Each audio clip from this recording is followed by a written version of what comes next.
Now, with this being the last weekend of the holidays, we can look forward to our favourite boys and girls returning to the sports field to battle it out to see which school is the best in their respective sport. Now, having said that, the holidays are a time for the provincial sides to demonstrate their strength, and there's no bigger festival than the Under-18 Craven Week tournament, which concludes tomorrow.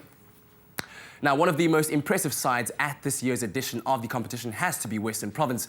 The men in blue and white have an unbeaten record, which includes a resounding victory over the Blue Bulls, who they defeated 36 on Wednesday.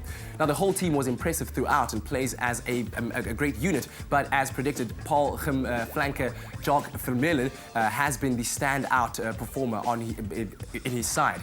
Now, carrying the ball, winning lineouts, and just being the menace at the breakdown, he can surely be proud of his efforts thus far. The other impressive side this year was the Golden Lions, and it seems the relegation to the Super Rugby side has spurred the Northerners to invest in their youth.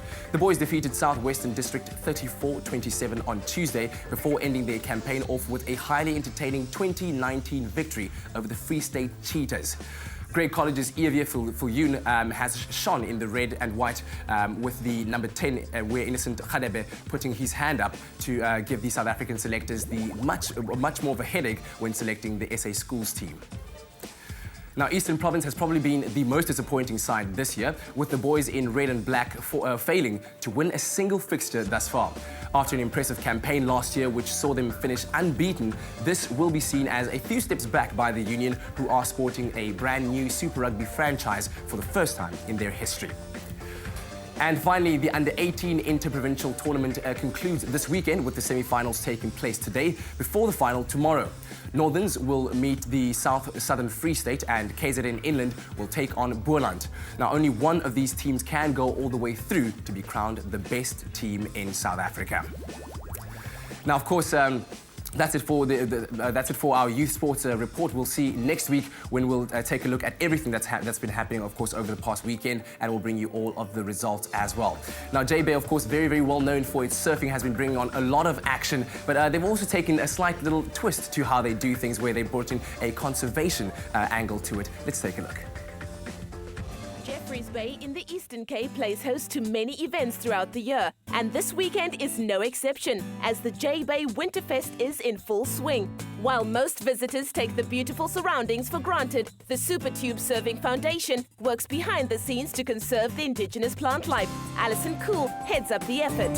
When Jeffreys Bay started developing very rapidly, we realized that most of our indigenous vegetation was going to be destroyed. And with that, we made a decision to actually go and rescue all the plants and replant them within the Jeffreys Bay environs.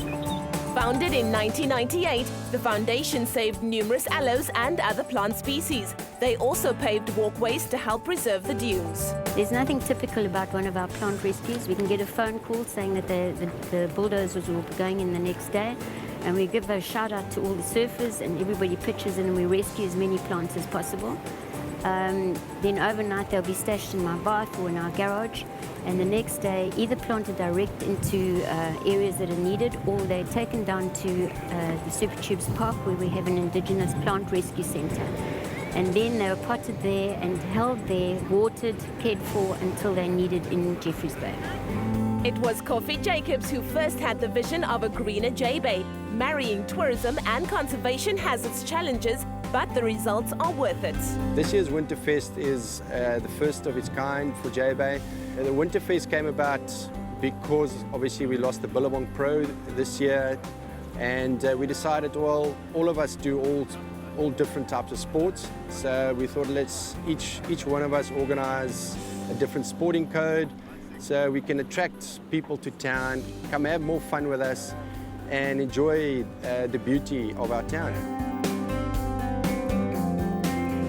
The J-Bay Winterfest this week is going to have skating, surfing, mountain biking. It's going to be a trail run. There's going to be a fun Giro on Saturday as well, and obviously lots of music lined up for the evenings.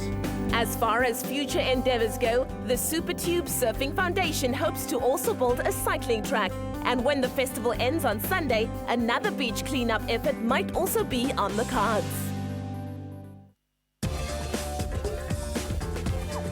Expresso Youth Sport, brought to you by Deep Heat, warms pain away.